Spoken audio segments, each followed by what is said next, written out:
We were hoping for it, and they finally did it. Smith & Wesson added the Performance Center Bodyguard 2.0 carry comp, adding that port up front along with a couple other nice additions to this gun. In this video, we're going to be going over the additions, if it's worth it, or if it's just a pointless add-on that just makes it look good.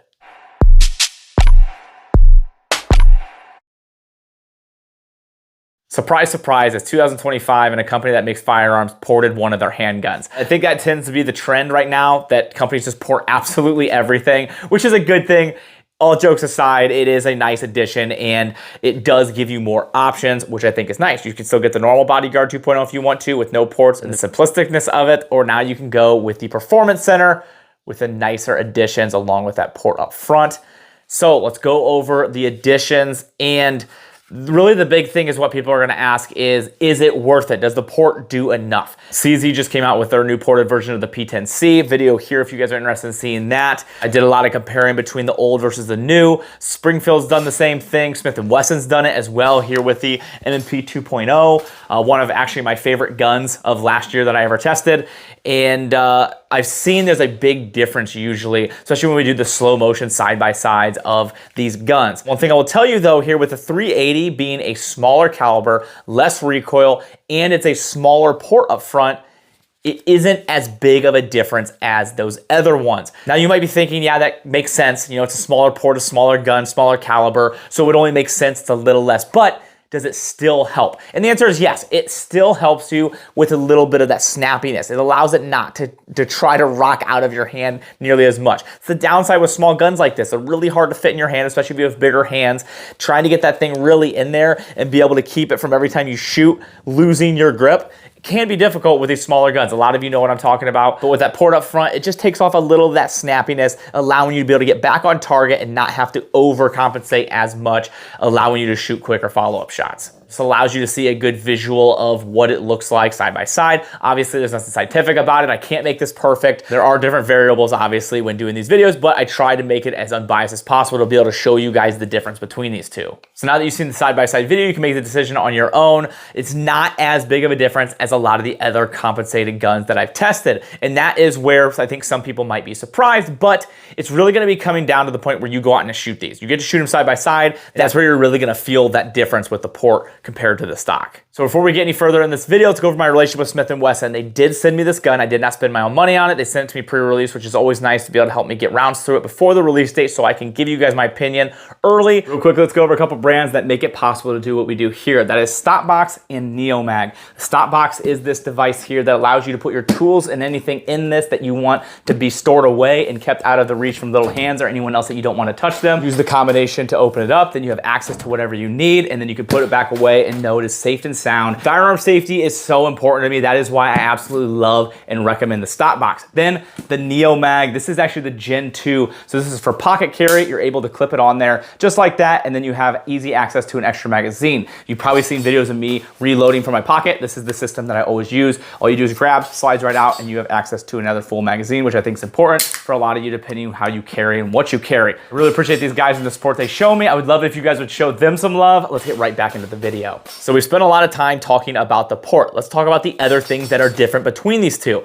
The next addition you're gonna notice right out of the box is the slide has different cuts. This one has a lot more cuts than this one does. That's gonna come down to a personal preference, whether you like it or not. This one feels like it's cut a little bit deeper. It just feels a little grippier than this one does. This one looks nice, but it's a little more smooth or slick on it. This one really gets caught on my fingers a lot more. The top has some cuts on there as well. That's gonna be a styling difference. It's really not gonna be anything super big for grip. Now you can feel that, and if you go over like this, you're gonna be able to manipulate it a little bit easier because you have something to grab against, but that's a lot is gonna come down to like a personal preference and what you like the look of. Me personally, I'm not a huge fan of the top cut. I like the side, I think that looks really nice. I love the carry comp front of these. Not a huge fan of the top cut. I would have liked to see more serrations, honestly. Now a big difference with this that I think makes this gun even better than I already thought it was. And if you guys are interested in my full video and my full thoughts on this gun, you can watch this review video. I have like a 12-minute review video, my full in-depth thoughts on this gun. This video is just showing you the difference and the benefits and a quick update of where I'm at round count wise and malfunction wise, which we'll go over here in a second. But one of the biggest difference between these two that I noticed that I really, really liked is the iron sights. This was something I complained about in the video for this one. I just thought there was too much play in that back iron sight with the front sight. But the difference is nice. This one's more squared off and there's way less play. So when you're taking those farther shots, it's a little bit more accurate. I went out and did some distance shooting with this thing and I felt like I was a lot more accurate with this one than I was with this. At least I was more consistent. I felt more confident when shooting this one just because the sights had way less play. So I was really happy to see they made that upgrade. Now, something I didn't mention that's an addition with the carry comp is the longer barrel. You have a 3.1 inch barrel on this one, so it's just a little bit longer. It's not a ton longer, not a huge difference. The iron sights on this are before the port, which is important because you do not want that iron sight after the port because of the fact that it does shoot flame sometimes and it could be occluding your iron sight while shooting, but the barrel is a little bit longer. Some might say, oh, okay, now you have more accuracy. Some will say the port makes less velocity. Both of those things are technically accurate. How much though? I don't know. I don't think it's really gonna be anything noticeable. I don't think that tiny bit of extra barrel is gonna make you shoot significantly more accurate. I don't think the tiny port up top's really gonna slow down the bullet enough that it's not gonna go through somebody. It's gonna bounce off them like Superman. This is gonna come with your 10 and 12 round magazine. This is the 12 round one. I like this one just because it gives you a little bit more grip to work with, especially for those that have a little bit bigger hands. I don't have huge hands, but with a gun this small, it really makes you feel like you have huge hands. Everything that you get with these is the exact same. So everything you got with this one, you're gonna get with this one. Now, let's go over the malfunctions and update on this. These guns have ran really, really well. I had 0 malfunctions with this gun. I continue to see that. This gun, I had one problem, and it was when I was shooting one-handed. The bullet just didn't fully go in. I just had to tap the back. It went in. We were good to go. Could that have been because I was only using one hand? I didn't have a good enough grip on it? Very well could have been. I didn't have any more problems before or after that. So that is what it is. I just want to be transparent with you and show you the malfunctions or problem I had. Now to answer your question, even though I know someone's still gonna ask it in the comments, these are cross-compatible. There's no difference with the frames. They're exactly the same. So I did switch the frame and the slides back and forth to make sure they worked. They do work just fine. So for those of you that are like, well, I'm gonna wait until they just sell the slide and the barrel, you can absolutely do that. Put it on the Bodyguard you have now and you're not gonna have a problem with that unless you don't wanna wait and you're impatient like me and you can just get it and have your own just like that. So now let's go over, is this worth upgrading? Did the new features that you get from the original version make it worth spending that extra money? I will say, like I say almost in every comparison between a new ported gun and a non-ported gun, is I do think the upgrades are worth it. There's always a nice improvement that I like to see. If I were to compare these side by side and buy one of these and I didn't have any of them, I would almost always choose the ported version. Now, with that being said, if I already have this one and I just want this one, is it enough?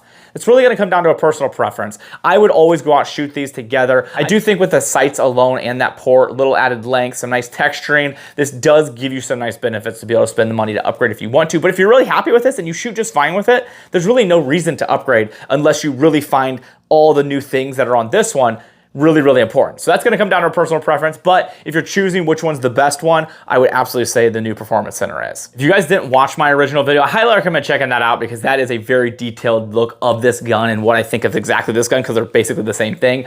But what I will say is I never owned 380s because I absolutely hated them. I went down to Tennessee with Smith & Wesson. We shot these for the first time. They asked our opinion about them. I was like, you know what? That's actually a pretty dang good gun, but I would really like to get one of my own. So they sent it to me so I could shoot it and do my own testing here at the range. I was really impressed with this gun. So impressed, I actually let my wife start carrying it. And that should tell you something, being the fact that I would carry it, my wife would carry it. It would be something that I trust to protect me, my wife, and our children. That is important to me, and I don't just put that lightly in any gun in that position. So I have been really, really satisfied with this gun and really happy. And this has really changed my mind on 380s, at least this one in particular. I still don't have any other 380s, but when I got this one, I bought 2,000 rounds of it. Me and my wife went out and shot a bunch of it and really got comfortable with this gun. And I found them to be really reliable. But I hope this video is able to help you make a better purchase decision. It's always my goal, help you spend your money in the best way possible to decide if this is exactly what you're looking for and to jump on it, or maybe wait, it's not exactly what you need and maybe the improvements aren't exactly what you want and you can deal with what you already have, or maybe